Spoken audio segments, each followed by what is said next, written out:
welcome. I'm very happy to have Dr. Mubarak Shah to come here to give a talk. I haven't been know you for like many years ago, right? When I still was in China. But after I come here, we met multiple times. Dr. Shah is the chair professor, I think it's called the UCF Trustee Chair Professor in Computer Science Department, and also the founding director for the Center of Vision Research. It's called the Center for Research in Computer Vision. I actually look into the website. He has a master's degree, right, for computer vision. I think it's the first of the kind. If you undergrad student, if you want to go master, maybe this is the way to go, right? Computer vision, use machine learning and other things is big right now, okay? So Dr. Shah is also a fellow of many professional institutions, ACM, IEEE, and also AAIS, AAI, the Artificial Intelligence Association, right? And the SPI, among others. He has numerous publications, research projects, and numerous awards from all these professional activities in both research and education. I'm not going to get into detail to spend time. I will just save time for him. Let's welcome him again for the talk. Next. Okay, thank you. Thank you very much. I'm pleased to be here. Zgang has been, talking to me to come for the last couple of years, and then due to COVID and all this thing, it worked out. I had another meeting Friday here in the city, so I thought I can combine.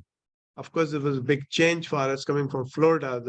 This was so cold here, unusually cold. So we survived. So I think today is going to be a good day. So we are leaving tonight. So I'm going to talk about the human activity recognition, learning with less labels and privacy preservation.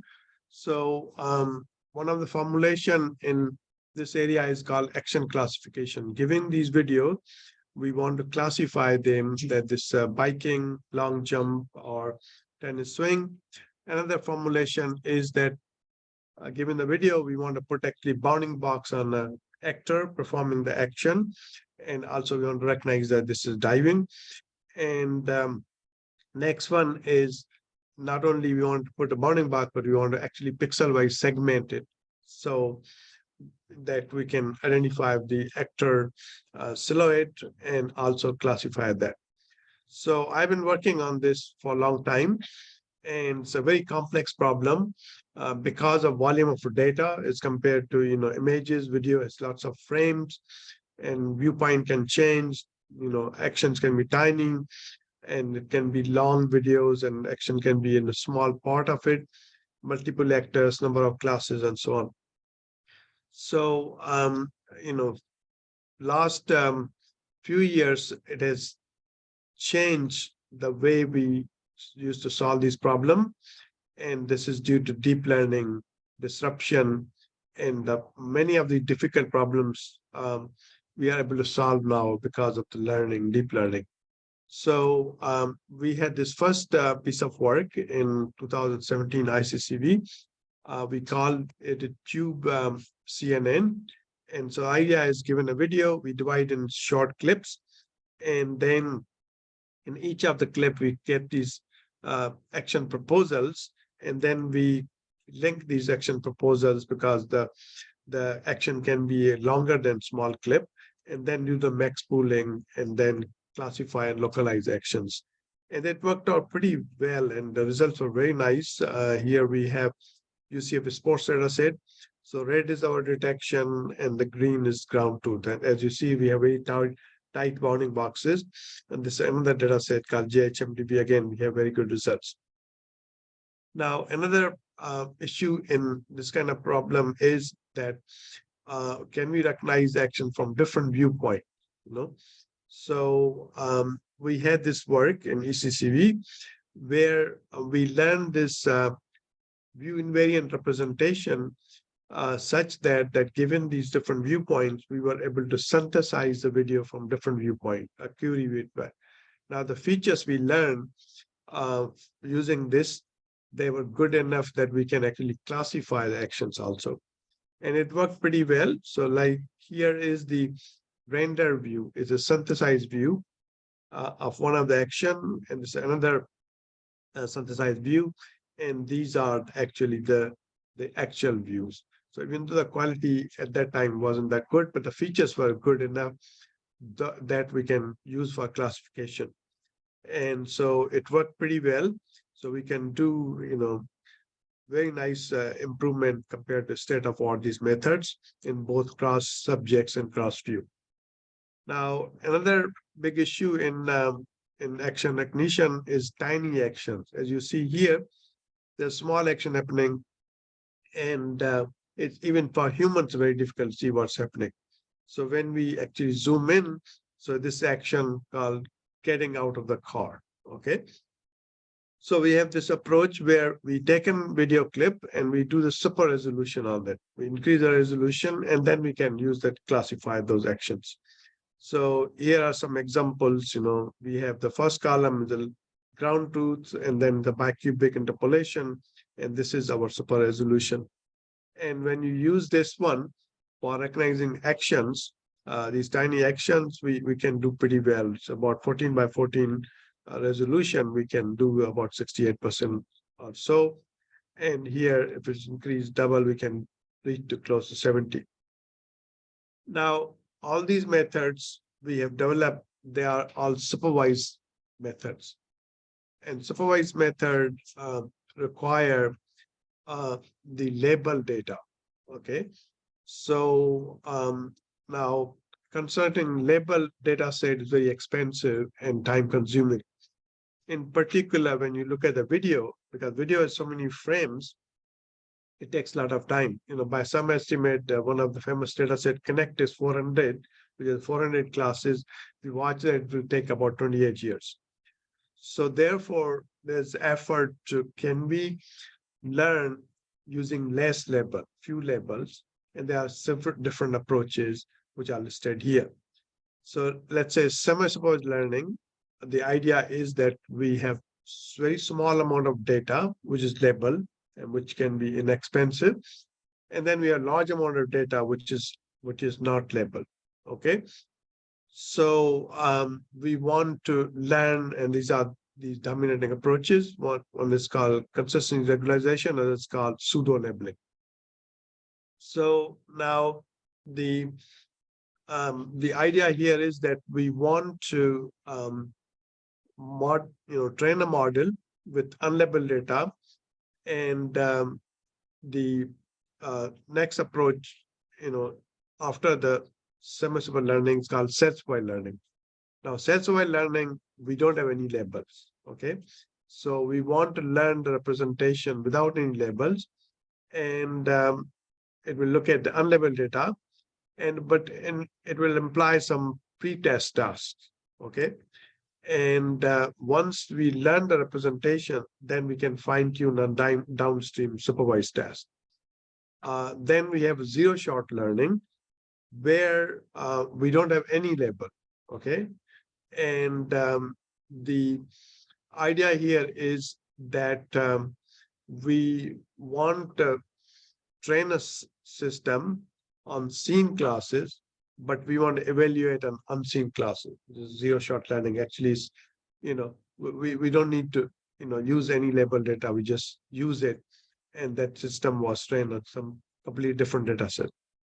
So now, given this context, and I'm going to go deeper in these issues, the main other concern is that these technology are now being used in the real world situation because they work, okay?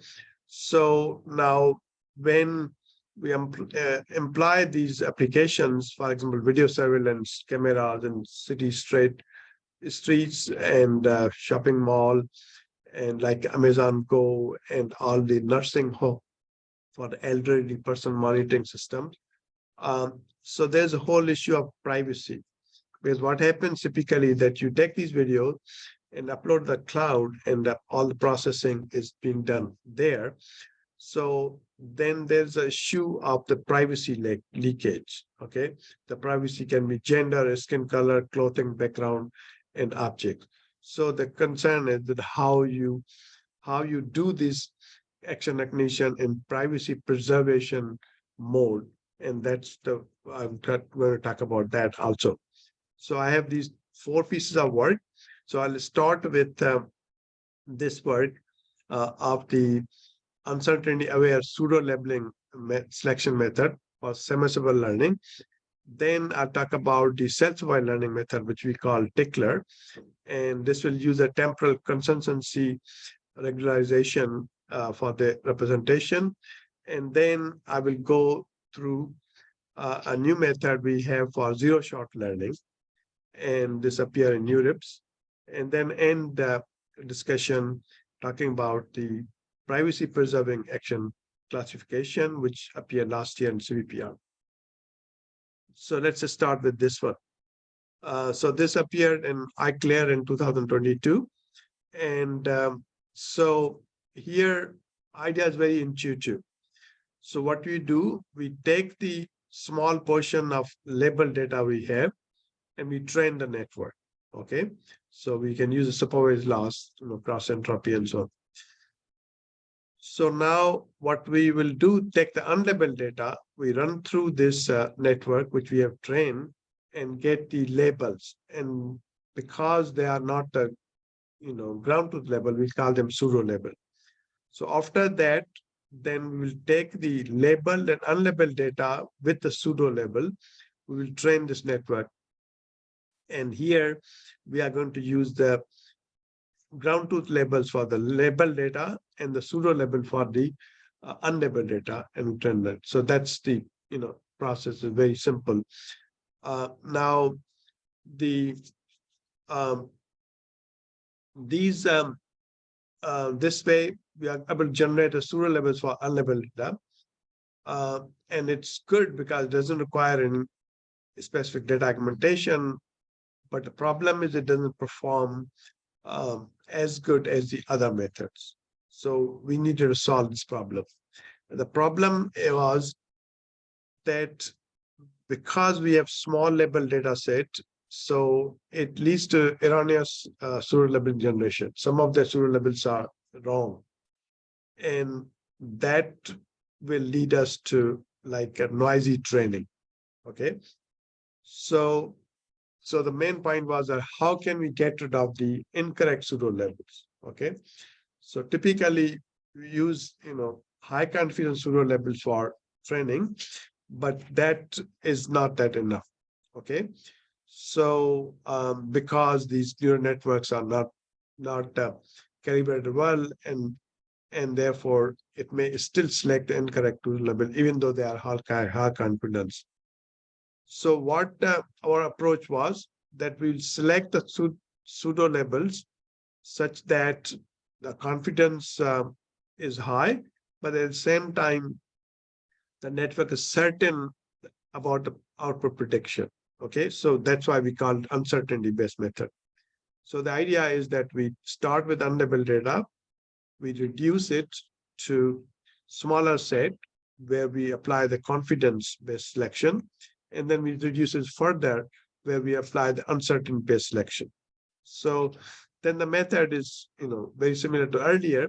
We start with the label data, we train it, and then we take unlabeled data and get the pseudo labels when the confidence is high.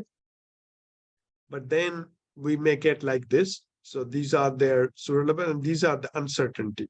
Okay. So now we want to select only those for which uncertainty is low. Okay. So therefore we'll apply this selection. So confidence is high, uncertainty low, and we may end up with these pseudo labels. Okay. And other ones where uncertainty is high, we remove them. Then we'll go through the process. Okay. So that's a nutshell. And it works pretty well. So we showed that on action recognition, UCF 101, only 20% of label data we can do, about close to 40%. If you have 50%, we can do, 50%. And this compare to all other methods.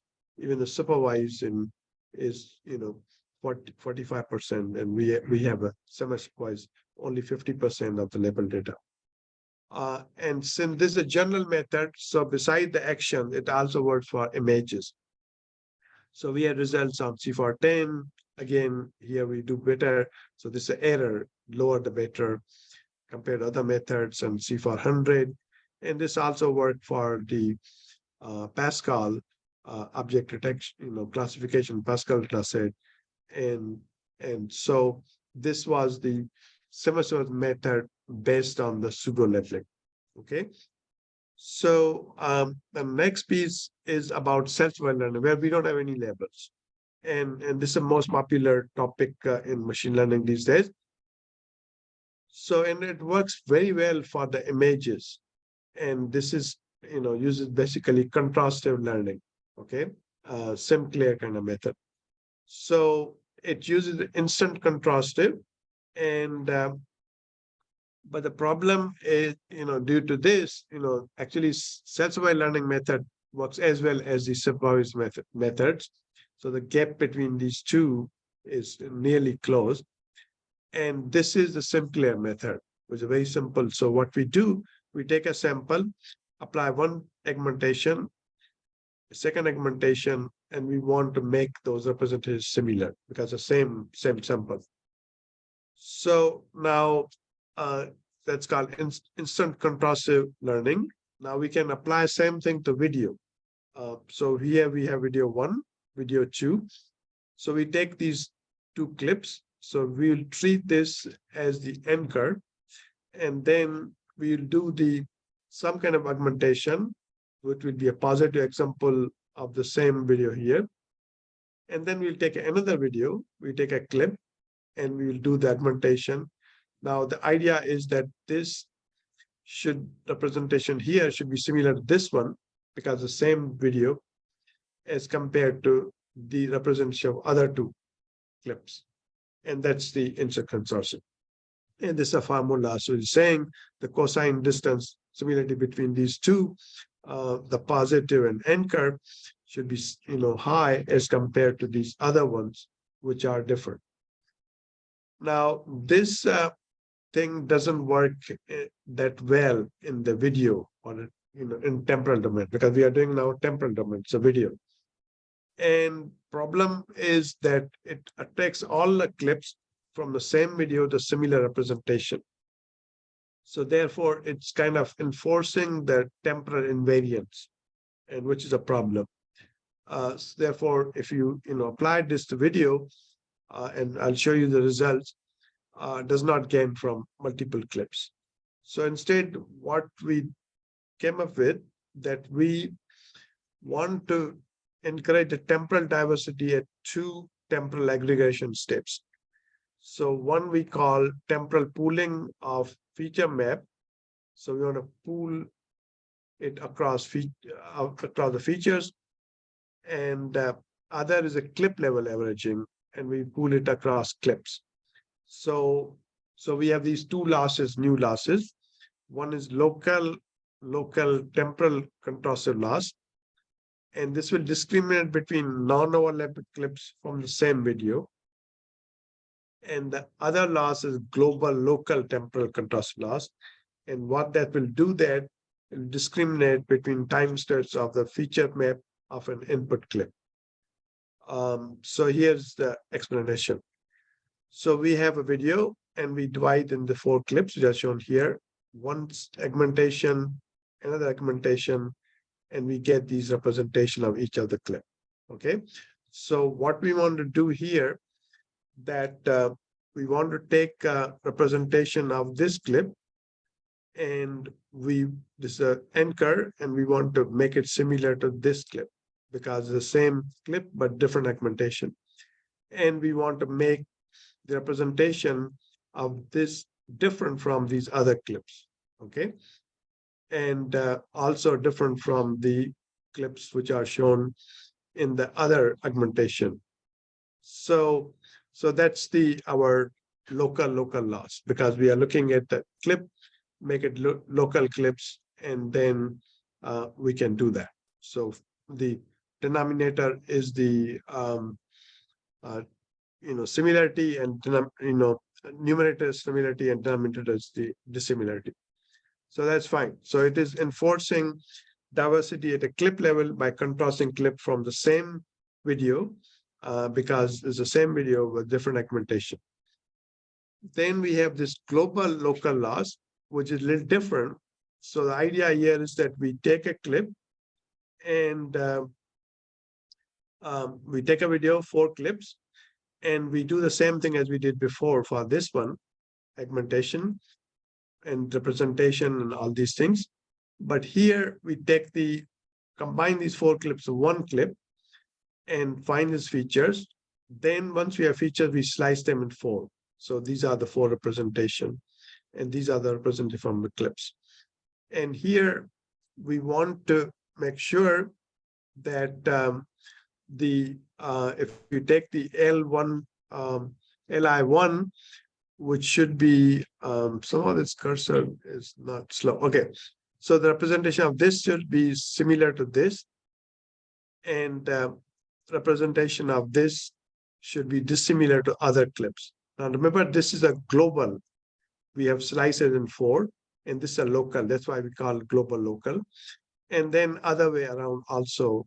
So representation of this one should be similar to this one, and then it should be dissimilar to all these other ones. So this will be our formula. So this captures the first term, and this captures the other way around. And this was just for 1 clip, and we'll have these all. We'll do the same thing for this clip, and so we're going to add these, and that's our global local loss. Now, if we do that, and it works pretty well actually. So what we are going to do, that we will, even though we did not use these labels for self-supervised learning, but we are going to now do the downstream task, and we will do, one is we'll do the full fine-tuning on the downstream talk, like UCF 101, HFD 51 diving, and then other way we are going to test this representation will be nearest neighbor retrieval, and there won't be any fine-tuning at all. And the third way is that we'll use the fine-tuning with limited labels, so we'll have 10% label and how it's going to do. So it will be kind of similar to semi-supervised learning, as I explained earlier. So let's look at this, and this is a very active area. There are lots of papers in this area, and these are the different publication venues and frame resolution and so on. And we compare with all these, and we do very, very well, as you see. And this one is on the UCF 101 to UCF 101. This is UCF 101 to HMD 51, and ConnectX UCF 101, and so on. So in all those things, we do very well for this action recognition task. So here is example of qualitative results. Okay, so we have a query videos, and this is a video of the head massage, and we get all correct. And if you use just insert consultant loss, which I explained, which was the Sinclair thing, which we extend to the video, then we actually get all of them incorrect for this particular trio. Another example, floor gymnastic, we get 2 correct, and insert consultant, they get all 3 wrong. And this one is haircut. Again, we get all correct, and this one get 2 correct. So, and we can look at the results also, and as you see, that compared to other methods, we do pretty well at recall at 1, recall at 5, and so on. Now, this is a fine-tuning with small percentage of the label data. Again, we do pretty well, as you've shown here. So now, one good thing about this is that it actually can distinguish visually similar classes. So here is about 9 classes, and in this one, it's a confusion table. As you see, there's a confusion between cricket shot and cricket bowling, which is shown here. Here also front crawl and brace stroke, this one. So, and there's also playing flute and playing violin. There's a confusion. Now, and the pull-ups and jumping jack. So this will give you, it will improve a little bit the instant consensus loss, but still there's a confusion, and this is what we will get. So see, we have a nice diagonal and confusion has been reduced. So this representation is very rich and it's doing pretty well. Okay, so actually there's a nice paper last year in ECCV. They compare different self-supervised video methods, and we did pretty well. They actually got a code from all these papers, and one task was that generalization from connected 400 different data sets. So here we are, and we do. There are 3 top ones in this, and they generalize well because here's a low, the high, and as you see, all these different data sets, our tickler is doing pretty good among top 3 methods compared to these other methods, which was good. Other thing was that not only it can do action classification, but it can do the detection, it can do repetition count and error of time. Again, we do pretty well. As you see here, we come rank 2, this one rank 1, rank 2, and so on. So this was good because we were verified by other researchers as compared we self-report. And we were in top 3. And then also this one, that it doesn't take that long to pre-train. This is number of epochs, bed size, and number of frames, and so on. And we are doing pretty competitive with other methods. Okay, so this was the self-supervised method for action recognition in the video, and we call it tickler temporal contrastive learning for video representation. So now let's go to the next piece, which is zero-shot learning. So this was in NeurIPS, and so the point is that if you want to use this system in the real world, now you can train on, say, UCF 101 or Connectic or these methods, but these real-world action rarely exists in data sets, if you want to use it in the real world, because, these are kind of curated data sets.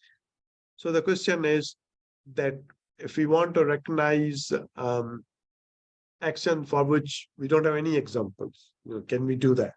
That's a pretty interesting task and pretty challenging. And that's what basically zero-shot learning is, that you don't have any example, but you still can recognize it. So the idea is that we want to train on seen classes, but we want to evaluate our unseen classes. Okay, so let's take an example. So here we have 2 actions, dodgeball and bouncing ball. So the question is that can we recognize now throw ball? We don't have any example of that. And that's what zero-shot learning can do. Okay. So now we can formalize what this problem. So we have set of seen classes, we have set of unseen classes, and we have X is video and Y is its label. And so we want to train on this same data set of seen classes like this DS. And then we want to test this on the DU, which is the set of unseen classes, and there's no intersection between them. Okay, so now the traditional method is called nearest neighbor method for zero-shot learning. Okay, so it will represent classes. They will use the pre-trained textual encoder. So text is going to help us to basically do zero-shot learning. Okay, so what we do, we take these different classes names, we encode them, so like Vertweg or BERT or whatever you want to do, and we map this in the semantic space. So now this is fixed. So that's a problem. So therefore, training will be, we'll take the video and we will kind the video encoding, and map it to the same semantic space. And then we want to basically minimize the distance between the video encoding and the text encoding, and whichever is closest, we say that's the action. Okay. So now in this one, F is trained, but this 5, which is the text encoder, is fixed.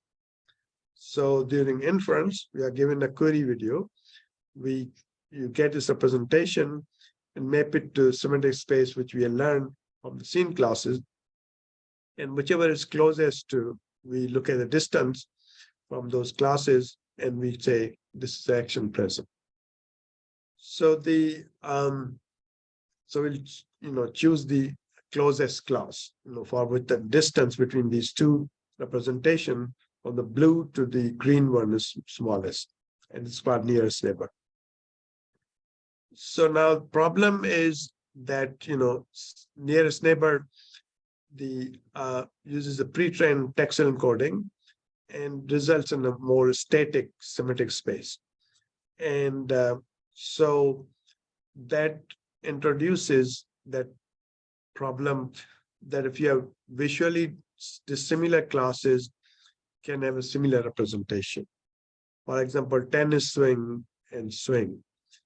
And therefore, we will have multiple different action cannot be jointly predicted. So here's an example. So there's a table tennis shot, and there's a tennis swing and swing. So as you see, swing is different from table tennis swing. The language, the text, it seems similar, but table tennis short is similar to tennis swing. So what will happen if you do the word whack? Now here, as you see, that the red one, which is table tennis short, is far away from the tennis swing, which is shown here. So that here a tennis swing and swing, they are closer as compared to table tennis short. So that's a problem. So we want to resolve that.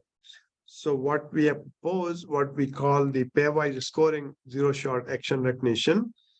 And here what we do, we actually learned scoring function, which give a score for each video with a text pair.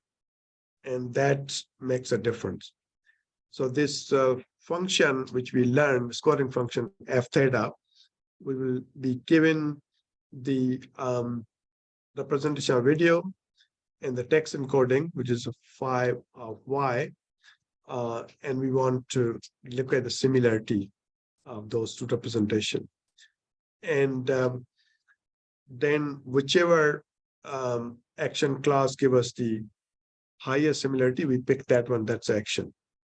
Now, this is for a single label, so video has only one label, but if it's a multi-level class, actions, then we can actually take all those which are above some threshold, all those actions are present. So then our system is given a video, we get the video model, we map it to visual space, then we have classes, and then we look at, combination of that, and then we can have a joint space, and then we can train a classifier, which will look at the similarity of the video representation and also text representation. So in detail, so this is our input video, this is our encoder, we get in video embedding, this is our text encoder, and we have this refined embedding, and we combine them, and then here we train a classifier using cross entropy. So now this solved this problem of where we were having to static textual space. So this was, a standard method using that. And here we can actually do nicer. Now we table tennis short and the tennis swing, they are closer as compared to swing, which is a different action. So, and it worked pretty well. We tested on 7 classes, and these were the 5 data sets. We had 3 for single label, you say 101, HMDB 51 react, and then we have multi-label data set, AY and active. So these are the numbers. We can do 2.5 to 3.8%, top 1 and top 5, and HMDB again, and also react and so on. Now, interesting thing is that this also works for the multi-label. AY is that each video can have not one action, but multiple actions. And we do pretty well in that also. These are some examples here shown that for this video, these are the ground truth. And this is a competing method. They only get 1 correct and other 3 wrong. And we get 3 correct and 1 wrong. And here's another example. We get 2 correct and they get 1 correct. And we get 3 correct here and so on.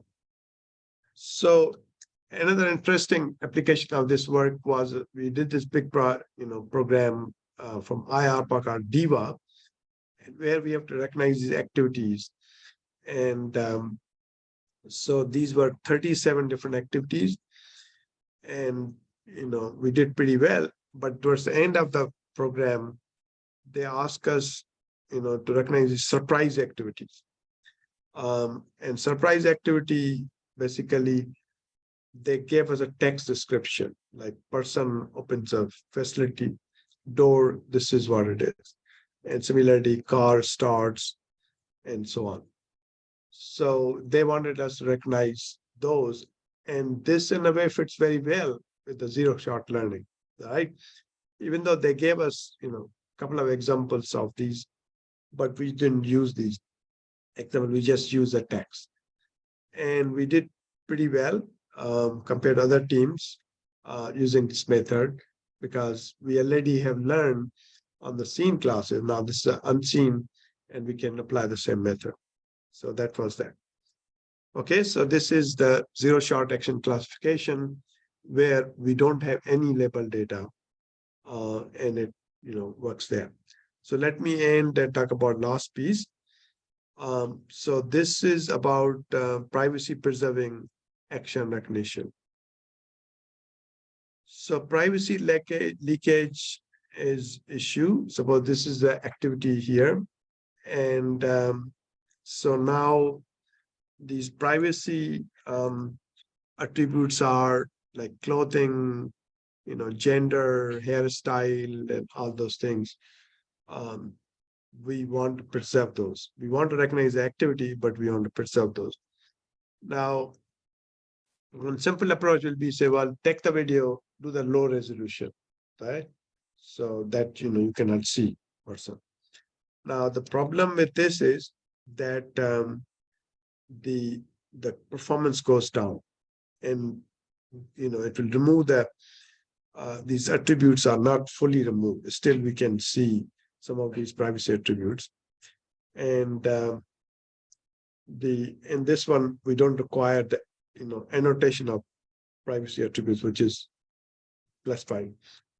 The other is that we can detect the actor and the whatever we want objects, then perform. Suppose here we did remove that, detect the person and remove it.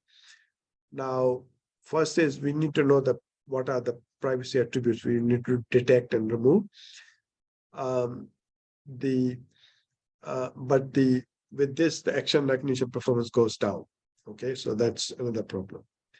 Now this was a nice method where they did remove the privacy attributes and maintain action recognition, but they require the annotation of privacy attributes, which you need to remove, and that's what we want to address. So in our method, what we can do that we don't require the annotations, because for privacy attributes, you need to know what are the privacy attributes, and then somebody had to sit down and annotate those. So, and we remove the privacy attributes, but we also maintain the action recognition performance. So here again, we are using self-supervised learning method, okay? Because we don't want to rely on the privacy attributes.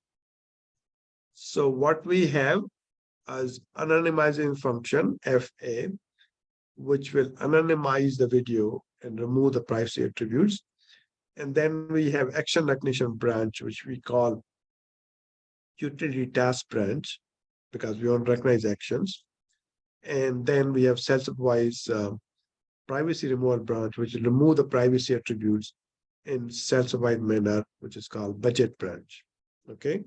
So, so what we are going to do, we will learn the anonymization function, implying the auxiliary utility and budget branch. And so network is like this. Given input video, we will have this unit kind of encoder decoder, and that is anonymizing branch. And then we have action recognition branch, and then we have this privacy branch. So what we want to do is that first we want to train this anonymization branch, and in this one we want to minimize the action recognition loss, because we want to recognize actions, and then we want to maximize the contorted loss in the privacy branch. And when we do that, we are going to train only the anonymization unit network, and the rest of the network will be frozen. So therefore, when we maximize this, we will send the negative gradients from the privacy branch.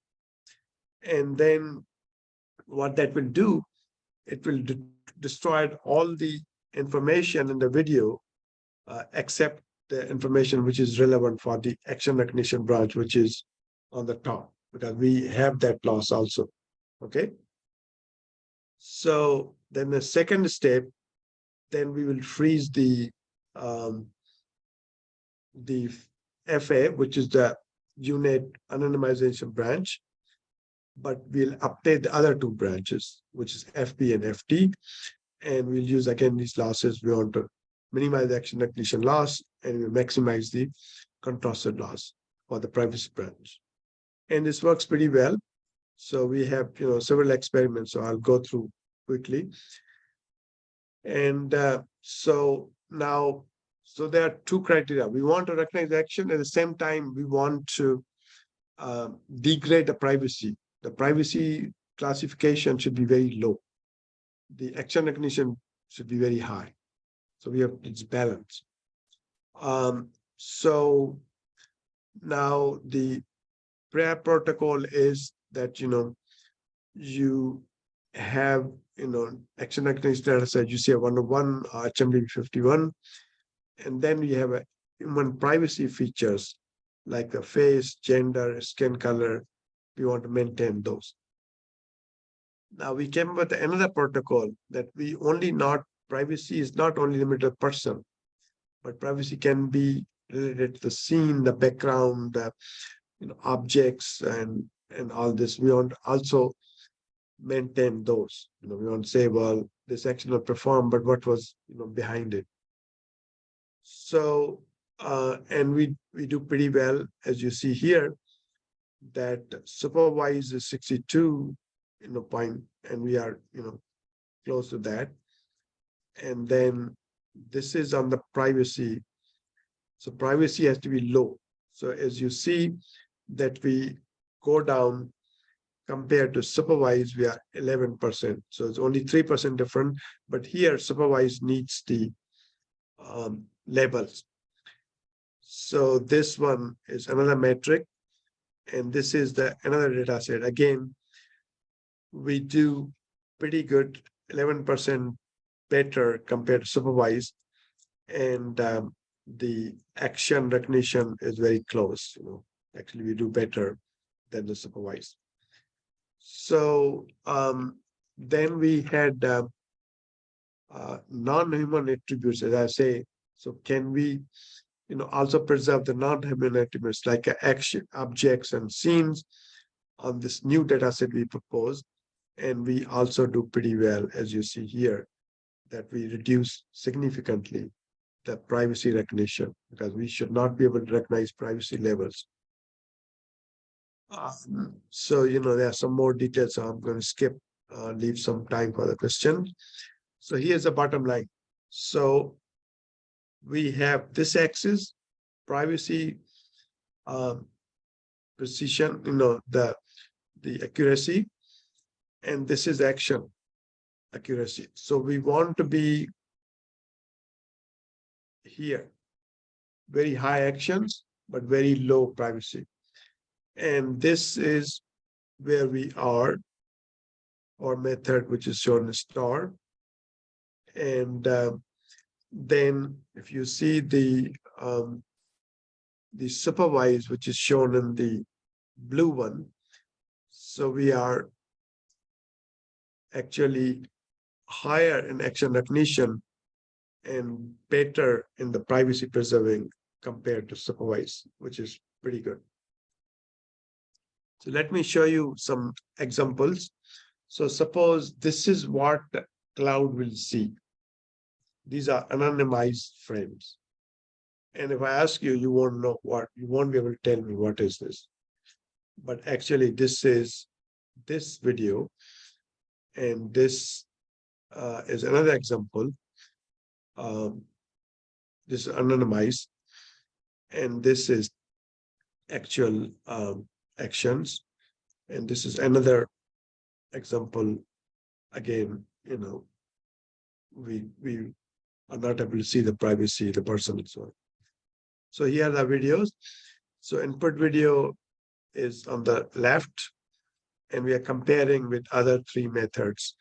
As you see here, the first one is we actually remove those, and second one on the top is, blurring, low resolution. This is supervised, and this is our method. So this action, and so as you see that, we do pretty well compared to other methods. And the one playing cello, again, this is what we have. So privacy is preserved. And this is related to, that we can actually also preserve the background, the scene. So first is the original one. This is a traditional method. This is our method, and so on. Okay, so I talk about these four pieces, learning with less levels. So let me quickly summarize. So we propose this semi-supervised uncertainty-aware pseudo-label method, very simple and efficient framework. We call it UPS, and it performs state-of-art performance without any augmentation or regularization. And it is common domain agnostic. I showed you results on images, video, and multi-level, and so on. Then self-supervised learning, we introduced this new method called Temporal Contrastive Learning, which is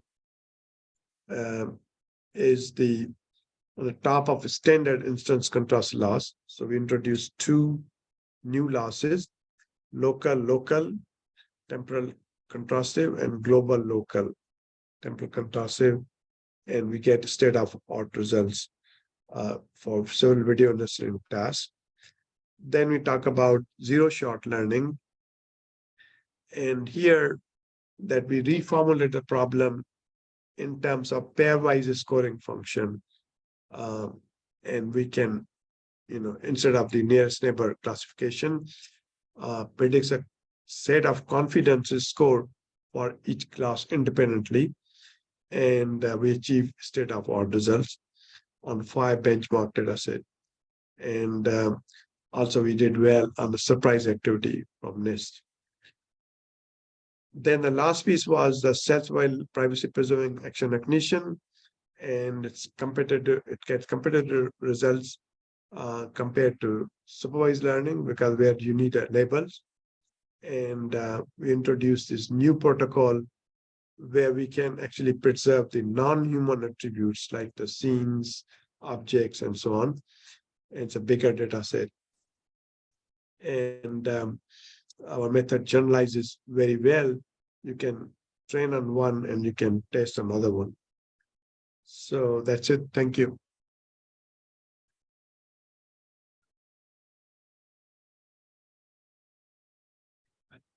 Before you guys ask, because we have audience who are from different fields than this is totally away from computer science even, the top the lecture series is for intelligence analysis. We have people really not in this, they may need a little bit. One question posed online.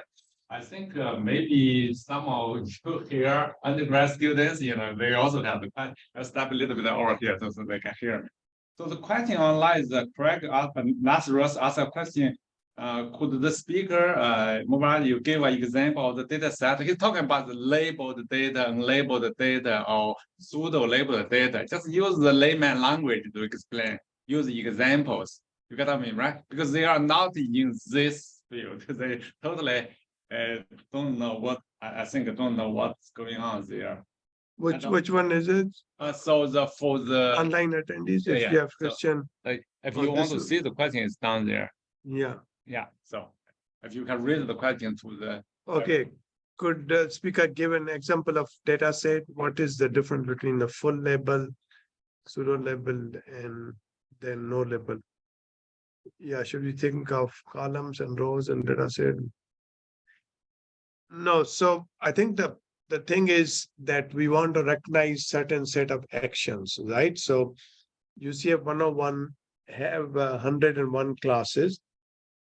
So we will take the examples of those actions video, and the person will sit down that this action is golf swing. And there's another action can be playing cello. Another action can be, running and so on. So we need to tell the computer that these are the training examples, and for this particular class, these are the samples. We need to label those. And then the computer will learn, try to recognize the actions when we test it. So that's called labeling. Now, labeling takes time because person has to sit down, watch the video, say, well, okay, this is a golf swing, so I'll put a golf swing.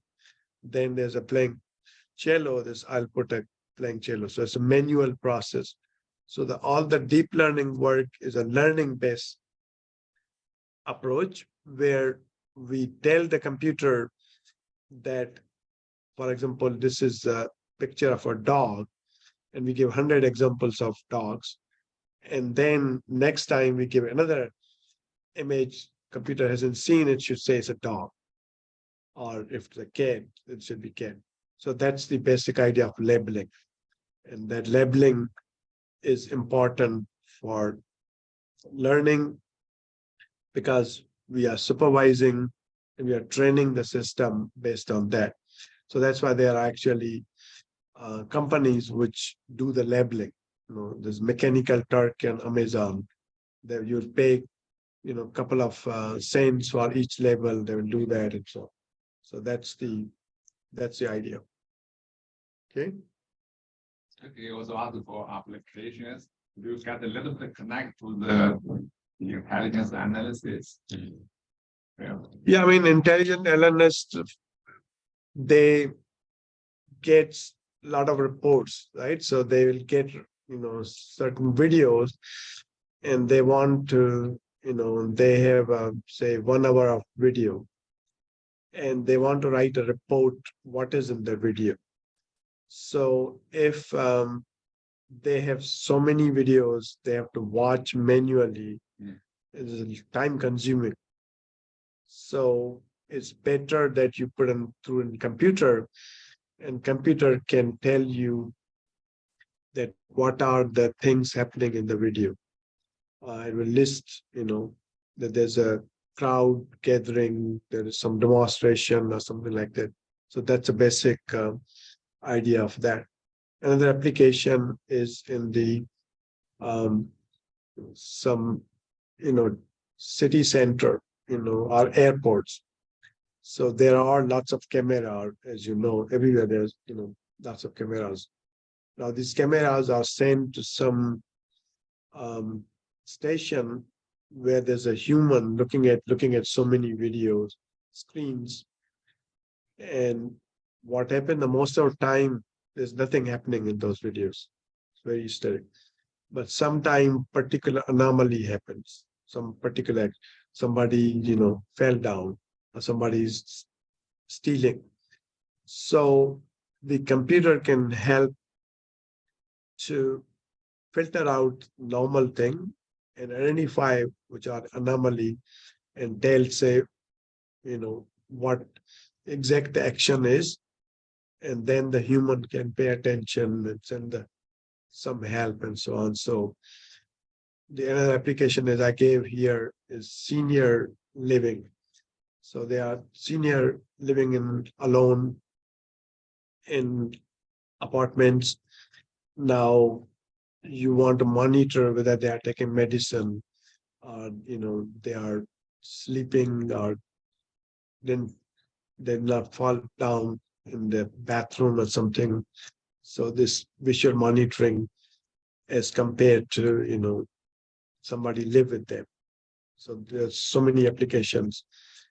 If you want to search some videos on internet, so it's very easy. You can type on text on the Google search, you can find the documents. But to find the videos, it's difficult. And if we can do all these things, that give me videos of, all the videos where this particular action happening. So that's the another application of this work. Thank you. A follow-up question. So you mentioned the ARPA DIVA, is that a data set? Yeah. So can you say a few words on that? So how many is the video category? Yeah, 37 activities as I showed here. Let me show again here. So the let's see here.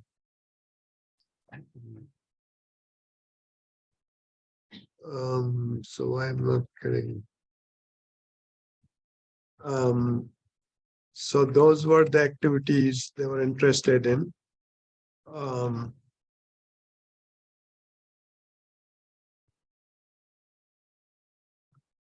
And we had a data set for that. So these are the activities, okay?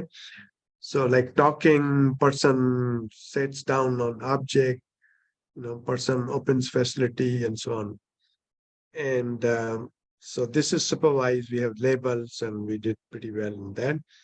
But then there was this surprise activity for which we don't have examples. Because see that the problem is for machine learning, you have to have a lot of example and you have to have labels. But there are activities which rarely happen and we don't have many examples. So how do we recognize those? And that's where the zero-shot learning come in, that we don't need examples. We can just recognize. And that's what we did in this surprise activity challenge. You have another question on that. Answer. Yeah. Okay. Maybe are there questions here from here? Yeah. You can read it.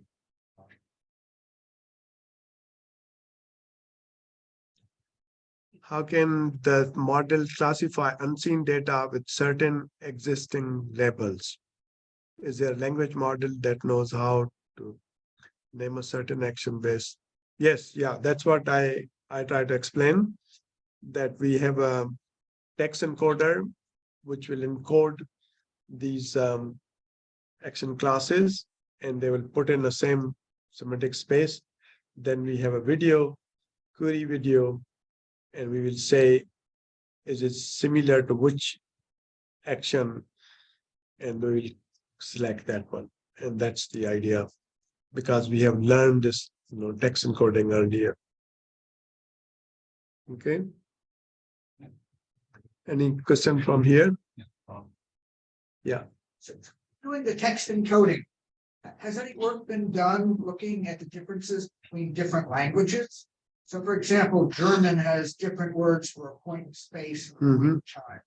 And so that specificity might be helpful in looking for the nearest neighbors. Yeah, that's a good comment. So see the NLP, they are looking into lots of these issues to, you can have a separate model for each language, like English, German, French, and so on.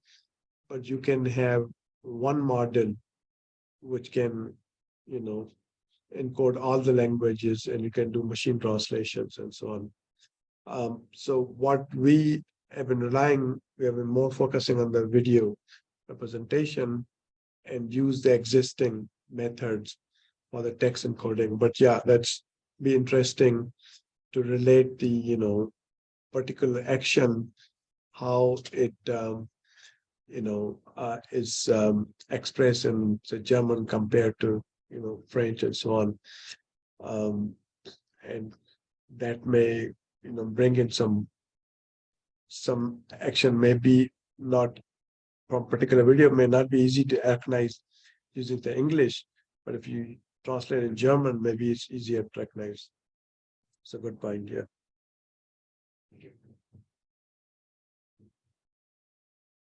Yeah.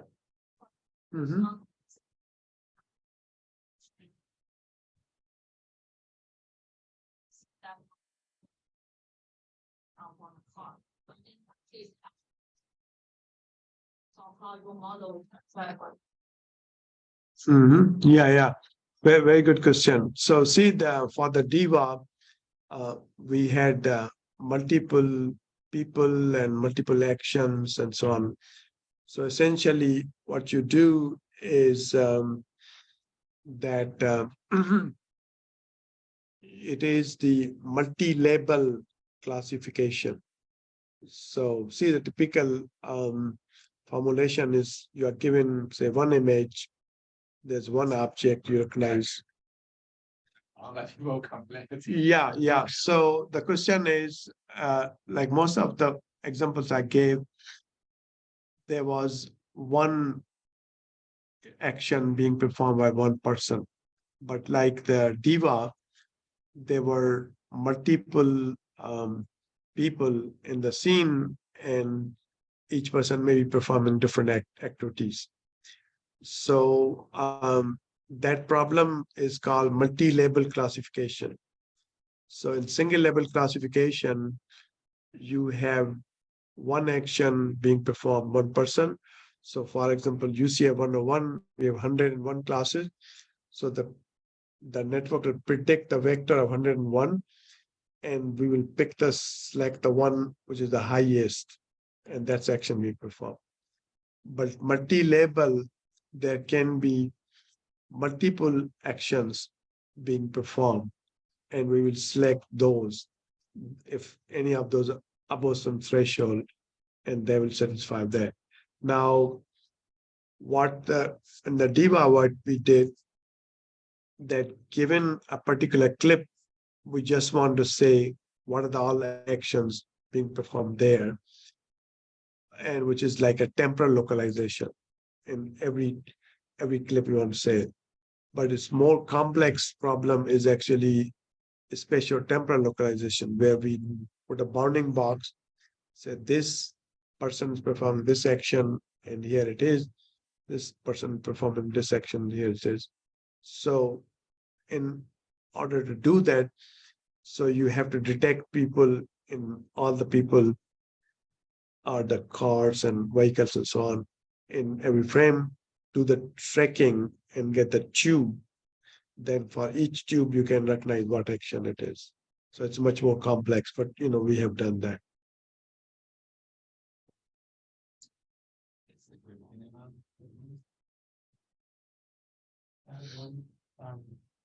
Regarding the email, in the previous slides, you had a person throwing the ball and then a person like bouncing the ball on the dashboard, something.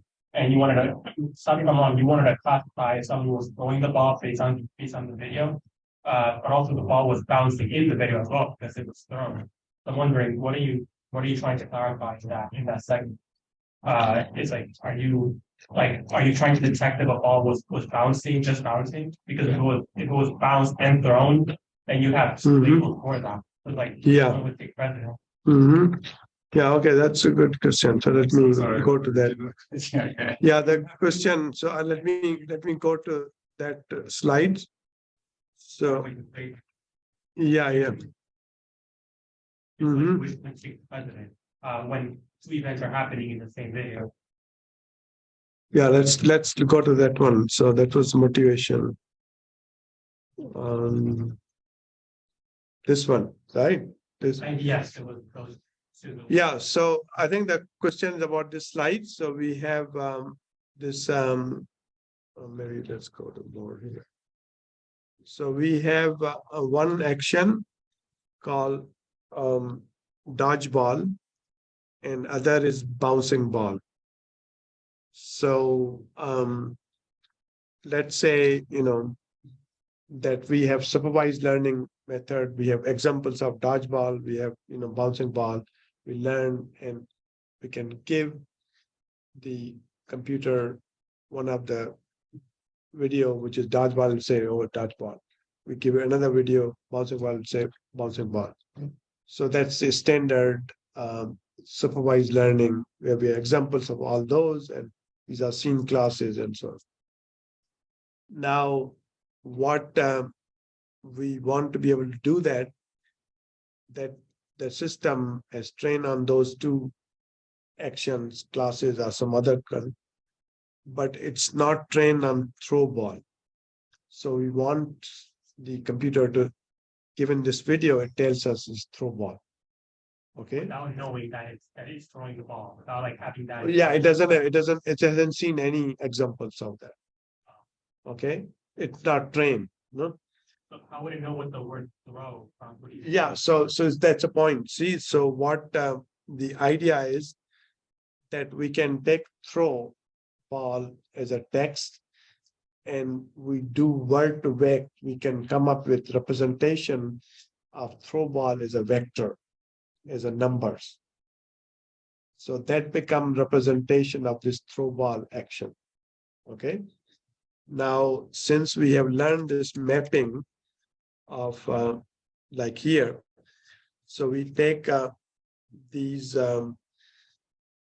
different classes, as we are saying here, talking, jumping, running, and so on. So we have this word to vec, which will take the talking and give you one vector, and will take the running another vector. So this is their representation. Now I'm showing only 2D representation, but some multi-dimensional. So now each of these has a vector. So what we do now, here is a video, and we get also a vector representation. So we just compare that, this where this video maps to the different classes we learn, and whichever is closest, we say that's action.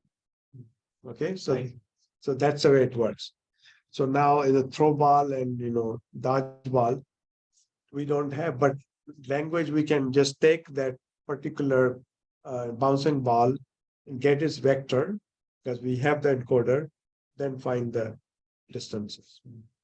So that's the way it works. So we have two spaces, two encoding, the text and also the video. Because we have learned for the text, so we can represent the text for the unknown class. And we go to same space, we can find a distance. Okay.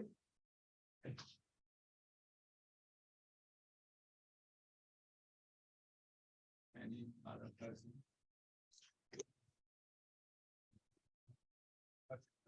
Privacy preserving is very nice. Yeah. You really cannot see anything, right? Mhm. Very meaningful. Yeah. But my question that if you play the video, people still see the face, the people running. Is that privacy or not? This is the No, first I question. mean, The second question. yeah, second- privacy is that, who is the person, Who is the right? person? Yeah. What is his, Sorry. gender, Oh, what is, all those things. Could we see the gender? If they run it, if you run the video, right? Even though from the images you really cannot see the face, right? But they Yeah. walking around in the video sequence in your final result, would they still be able to identify those? No, I don't understand. So see The the, thing that from one single image, it's a kind of pseudo color. Mhm. You really Yeah. cannot see anything. no, as I see, But, that but gave, if you play the video, that we see is really a lady walking. yeah, I mean, of course, you want to preserve as much as possible, but see that some of these videos that I show here, we have these kind of preserved here. Yeah. So see somehow I'm not able to get that thing here. Okay. So now you cannot tell this the male or female, Oh, okay. what's the skin From- color from- and so on, From right? looking at. Yeah, I mean, this So one. the second question is that could people just decode your result, get back to the original? Your information is there, right? Even though we cannot see it.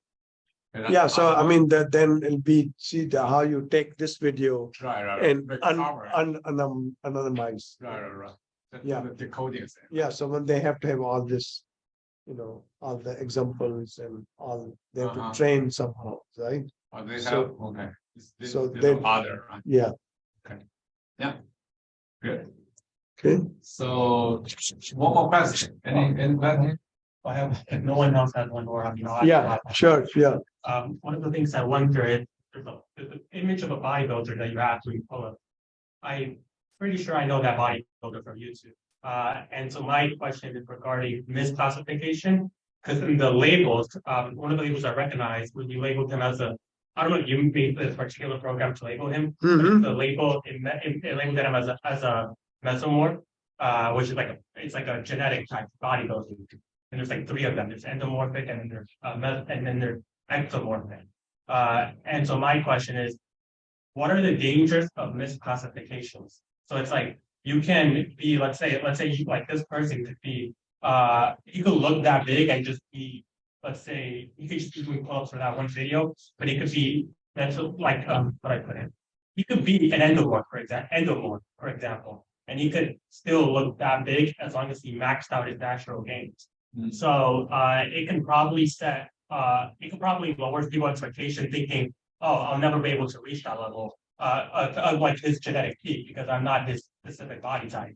So I'm like, my question is like, if it misclassifies people in this, if it can potentially misclassify people in this regard, what are the dangers of misclassification in other areas, not just fitness? Yeah. So I think that's the idea that if the systems have to be accurate, right? That's why we were looking at the performance, accuracy, how good they are, and to be able to use in the real world. I mean, they have to be 100%, right? Like that's the whole idea of say self-driving cars, right?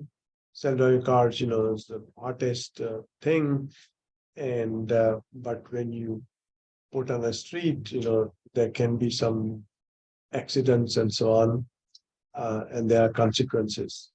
So maybe the camera didn't think that this is the person who's went through. So there is always a danger, and of course you want to keep increasing the performance and taste and so on. But humans also do mistakes, right? Humans, I mean, these systems will be better than humans because they don't have other baggages like emotional thing, they didn't sleep well, and so on. So, but that's the compromise. Yeah. For my questions. Thank you. We have to stop here. Let's take our. Okay, thank you.